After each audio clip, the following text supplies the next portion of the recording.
Warning! Kinda Murdery contains adult themes, explicit language, and descriptions of violence.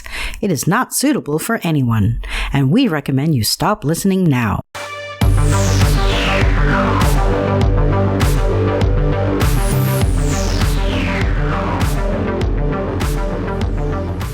True crime with a dash of the paranormal, the garish, the strange, and the darkly comic.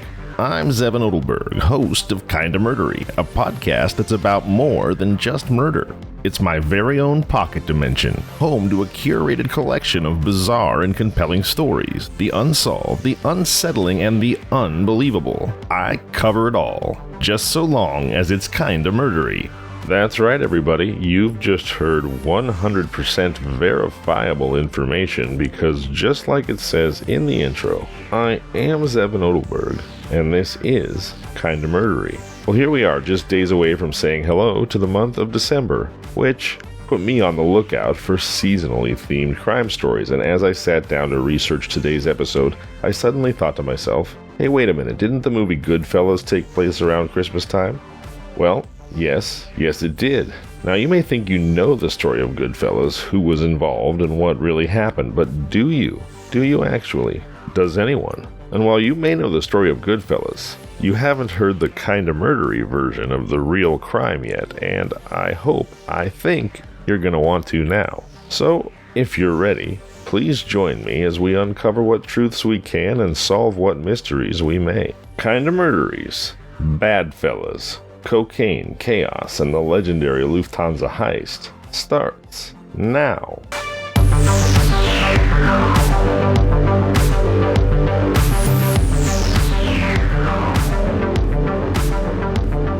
The Lufthansa Heist stands as a stark reminder of the audacity and brutal effectiveness, at least up to a point, of organized crime. The heist, which occurred in the winter chill of December 1978 at the John F. Kennedy International Airport, was not just another theft of jewels and cash. It was the largest heist of its kind in American history. The plot was orchestrated by a cadre of mob associates, and their target was nothing short of staggering: an estimated $5 million in untraceable American currency and an additional $875,000 in jewels. Now, that's a haul that would be impressive at any time in American history, but adjusted for inflation, the roughly $6 million in cash and jewels taken in 1978 would be worth $26 million today. The loot, flown in from West Germany, was sitting in the Lufthansa Airlines cargo building, seemingly secure yet tantalizingly vulnerable, as this story will reveal. The audacity of the heist was matched only by its brutal aftermath. In the years that followed, a bloodbath ensued within the criminal underworld. The architects of the heist, perhaps driven by paranoia, greed, or a twisted sense of self-preservation, began to eliminate anyone who could tie them back to the crime. The purge was ruthless and indiscriminate, leaving a trail of bodies, each a silenced witness to the heist, for if mobsters and pirates share one piece of wisdom, it's that dead men tell no tales. Now, 4 decades later, the shroud of mystery still lingers. The few who survived the ensuing bloodbath managed to evade justice, slipping through the fingers of law enforcement. Their survival speaks to a combination of luck, cunning, and a code of silence, or omerta, that is as old as organized crime itself. The Lufthansa heist exposes the dark underbelly of the American dream, where ambition and avarice collide with fatal consequences. In the shadowy hours before dawn on December 11th, 1978, a stolen black Ford Econoline van parked ominously outside of New York's JFK International Airport. Inside, a group of men, faces hidden behind black ski masks, waited with bated breath for the signal to launch one of the most audacious and richest heists in American history. At 3:12 a.m., it was go time. The van backed up to the deliveries entrance of the Lufthansa Airlines terminal, and the masked men, armed and resolute, made their entry. What transpired in the next 64 minutes was a display of criminal expertise and precision. The robbers infiltrated the terminal, executed their plan with chilling efficiency, and disappeared into the night. Their van, now laden with $5 million in untraceable cash and an additional $1 million, in jewels. This operation marked the largest cash robbery on U.S. soil at the time, a record that added much to the heist's infamy and its inevitable cementing into the American cultural zeitgeist. The Lufthansa heist would capture the public imagination not just for its sheer scale and execution, but also for its lasting impact on the criminal underworld. In the years that followed the heist, a wave of violence and retribution swept through the ranks of those involved. The betrayal and paranoia that followed left a trail of bodies as key figures connected to the heist were systematically eliminated. Remarkably, despite the magnitude of the crime and its bloody aftermath, only one individual was ever imprisoned in connection to the heist. This singular conviction underscores the complexity of the criminal network behind the operation and the challenges faced by law enforcement in unraveling the full extent of the plot. Just over a decade later, the story of the Lufthansa heist would be etched forever into popular culture through Martin Scorsese's 1990 film Goodfellas, which dramatized the events and characters involved, and offered a glimpse into the intricate web of loyalties and betrayals within the world of organized crime. However, the Lufthansa heist was a crime emblematic of its era, and indeed it seems implausible in today's world, marked by advanced security and surveillance technologies. However, in the New York of the 1970s, the landscape was vastly different, shaped significantly by the pervasive influence of the mafia. For this was a time when the American Cosa Nostra was at the apex of its power. This period, from the 1970s into the early 80s, represented a peak in criminal activity in New York City, much of it orchestrated under the aegis of the 5 families of the New York Mafia. These families, Bonanno, Colombo, Gambino, Genovese, and Lucchese, held sway over large swaths of the city. Their influence was so profound that they were implicated in almost every major crime of the era. Central to the story of the Lufthansa heist was the Lucchese family, in particular an associate named Jimmy Burke, who emerged as the mastermind behind the daring operation. Burke's depiction by Robert De Niro as Jimmy Conway in Goodfellas brought a cinematic flair to his real-life persona, highlighting his unique position within the mafia hierarchy. You see, Burke, as an Irish-American, stood apart in the predominantly Italian-American mafia. This distinction barred him from becoming a made man, a formal member of the mafia family, but it also afforded him a degree of autonomy uncommon among his peers. Unable to be formally inducted due to his heritage, Burke instead navigated the criminal landscape as a sort of free agent, unbound by the strict allegiances that often defined the lives of mafia associates. His early life saw him gravitating toward the Lucchese family, becoming an influential associate who worked the streets on their behalf. It was this blend of outsider status and deep integration within the Lucchese family operations that positioned Jimmy Burke to orchestrate the Lufthansa heist. His role in the audacious robbery underscored not just his criminal acumen, but also the complex dynamics of mafia affiliations and the power structures during one of the most turbulent periods in New York City's criminal history.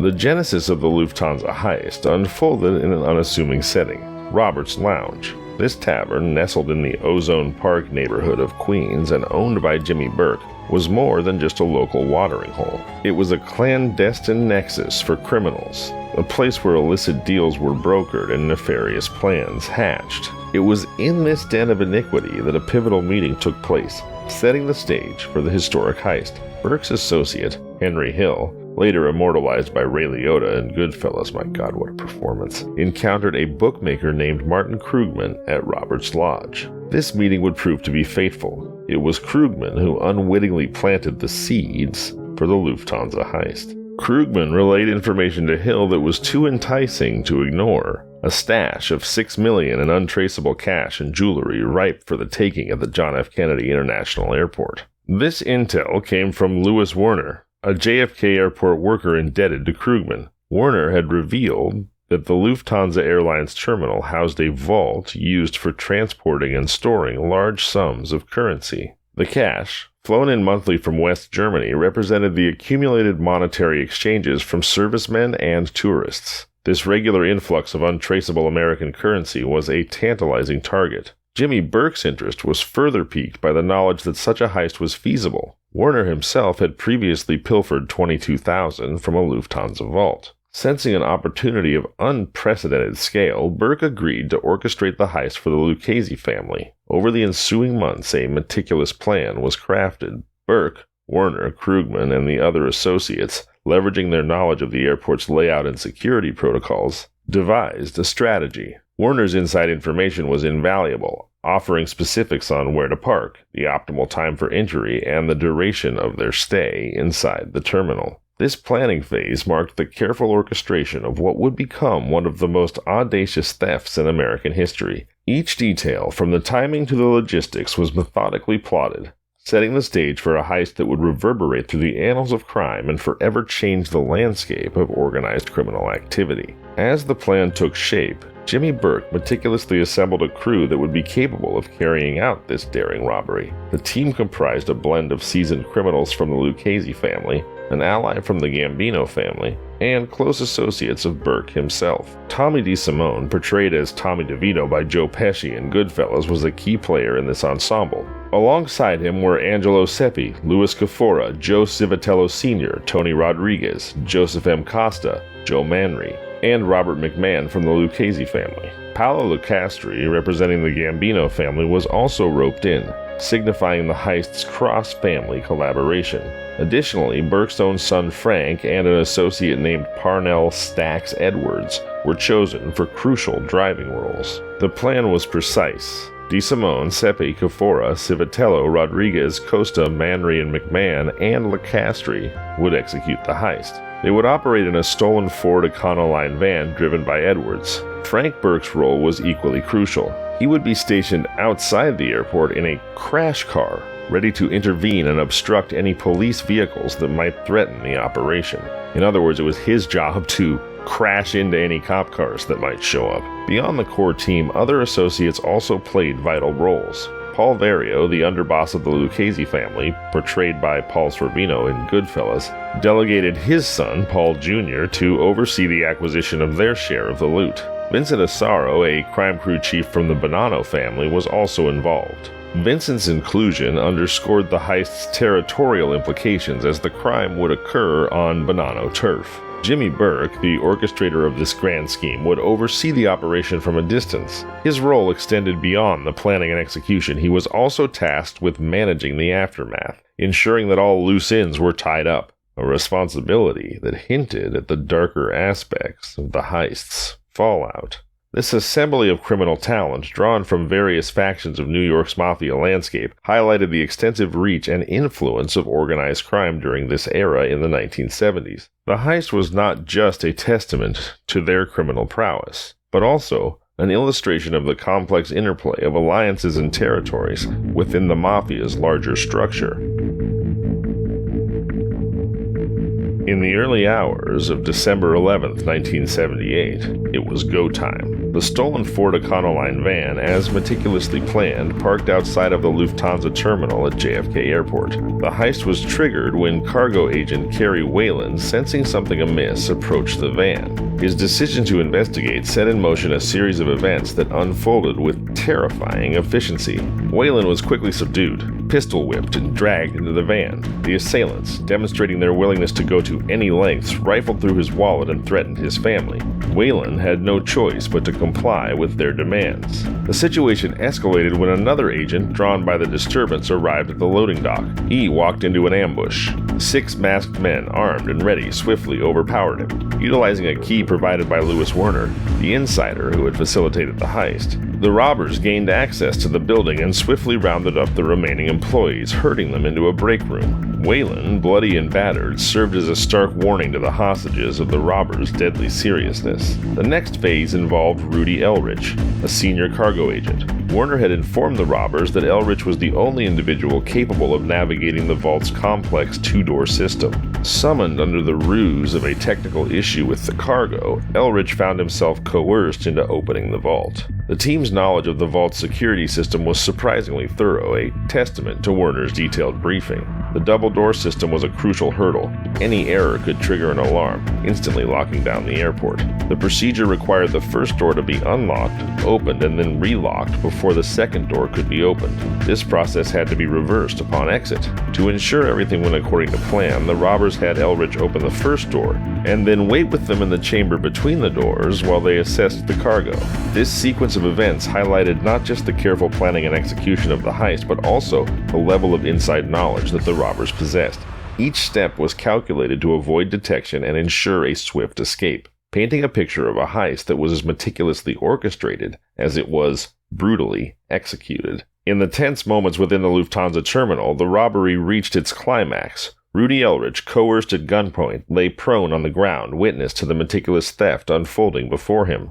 The robbers, with clinical precision, sifted through cargo manifests, carefully selecting their targets. Out of the multitude of parcels, they earmarked about 40 for theft, each chosen for its value. With their loot identified, Elrich was compelled to unlock the second door of the vault. The cargo, now destined to be part of one of the most significant heists in U.S. history, was methodically moved into the chamber and secured. The final act of the robbery was executed with the same cold efficiency that had marked its beginning. Once the outer door of the vault was unlocked, one of the assailants escorted Elrich back to the break room, where he rejoined the other employees who remained under strict guard. By 4:16 a.m., the task was complete. All the selected cargo had been loaded into the waiting Econoline van. The Lufthansa employees, under threat of severe retribution against their families and loved ones, were instructed not to contact the authorities until 4:30 a.m. This directive provided Burke's men a critical 15-minute window to make their escape.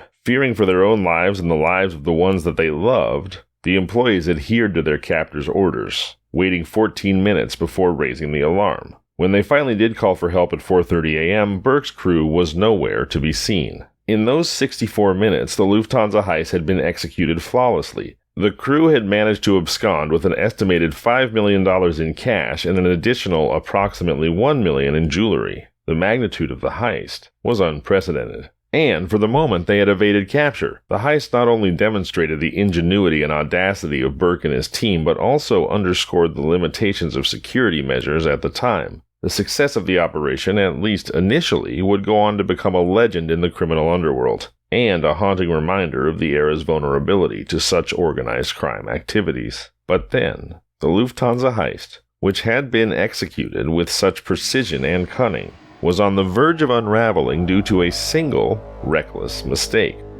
Parnell Stax Edwards, one of Burke's men, had been given a crucial yet seemingly simple task: to dispose of the Ford Econoline van used in the heist. This task was vital to ensure that no traces led back to the perpetrators. However, Stax Edwards' actions following the successful heist would prove to be a fatal misstep.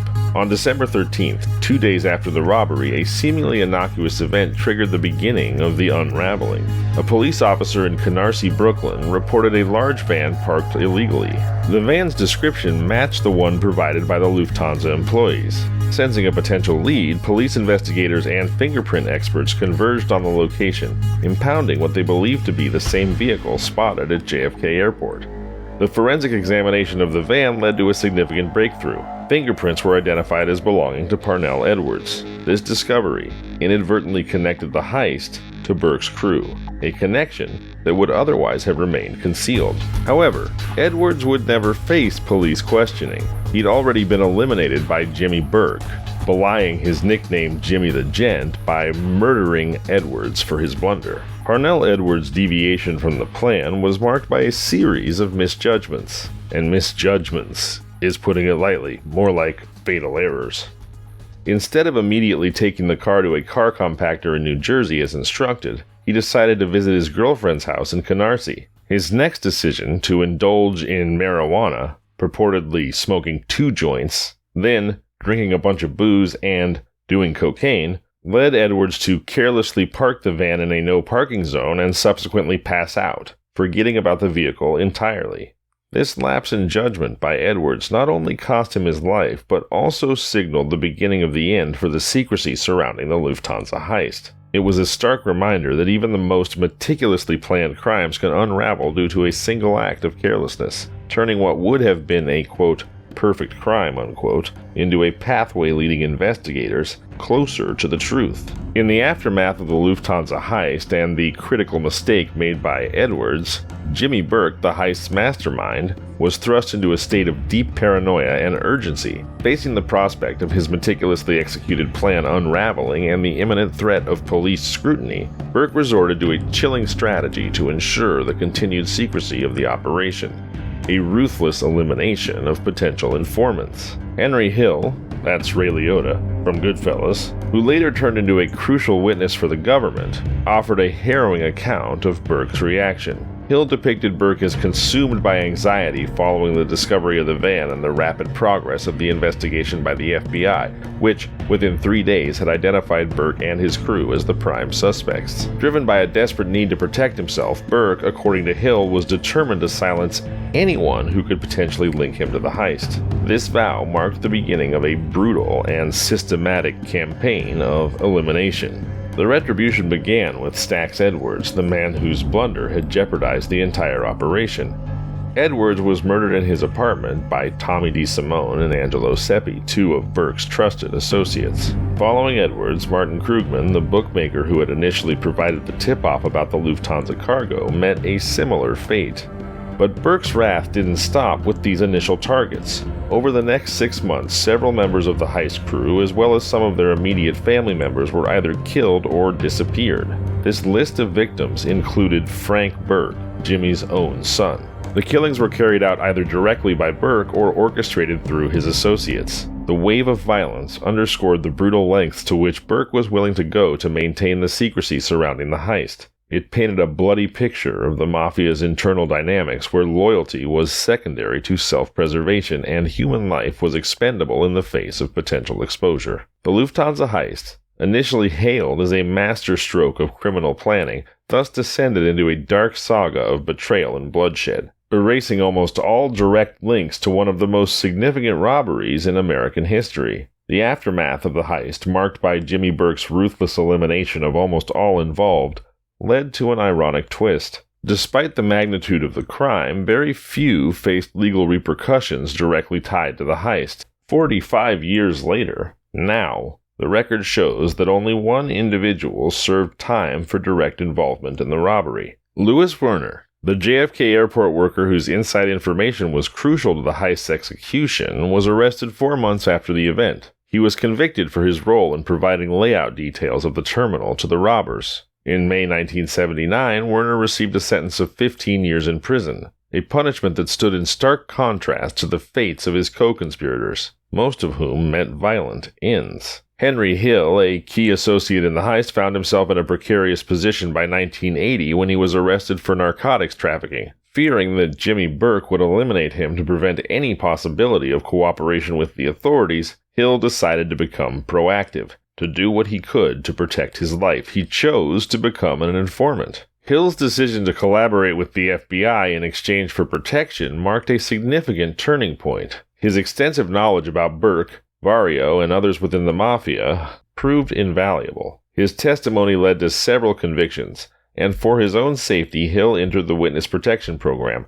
effectively vanishing from the public eye. Both Paul Vario and Jimmy Burke, significant figures in the criminal enterprise, eventually faced imprisonment. However, their convictions were unrelated to the Lufthansa heist. Vario was apprehended on charges of racketeering, gambling, and loan sharking, while Burke was caught for his involvement in a college basketball point-shaving scandal. Both men died in prison, with Vario passing away in 1988 and Burke in 1996. The Lufthansa heist, despite its grand scale and the intense investigation that followed, resulted in surprisingly few direct legal consequences for those involved. The majority of the participants were either murdered or disappeared, and those who did face the law were convicted on unrelated charges. This outcome highlights the complex and often elusive nature of organized crime and the challenges faced by law enforcement in bringing such perpetrators to justice.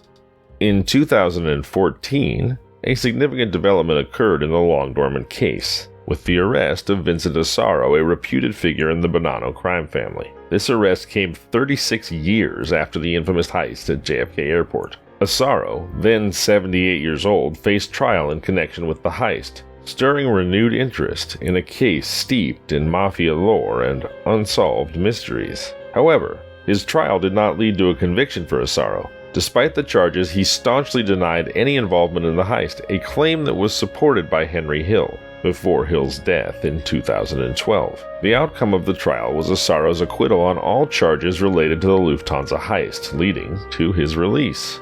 However, Asaro's freedom was short-lived. He was later arrested and convicted in 2017 for a road rage incident, leading to an 8-year prison sentence. This sequence of events paralleled the fates of other key figures connected to the Lufthansa heist, notably Paul Vario and Jimmy Burke, whose incarcerations were also unrelated to the heist itself. The legal case surrounding the Lufthansa heist, despite these later developments and the eventual demise of key figures like Burke and Vario, remains one of the most infamous unsolved cases in the annals of American crime.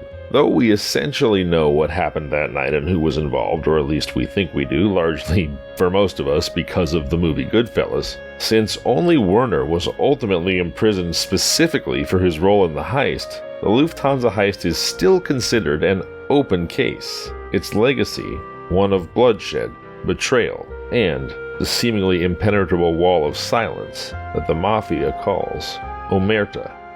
Although in this case, that wall of silence was certainly fortified by repeated, brutal murder. So many corpses put in the ground at the paranoid behest of Jimmy Burke, and the many secrets of the Lufthansa heist buried forever alongside those who carried them. Until next time, I'm Zevin Odelberg, and this has been Kinda Murdery.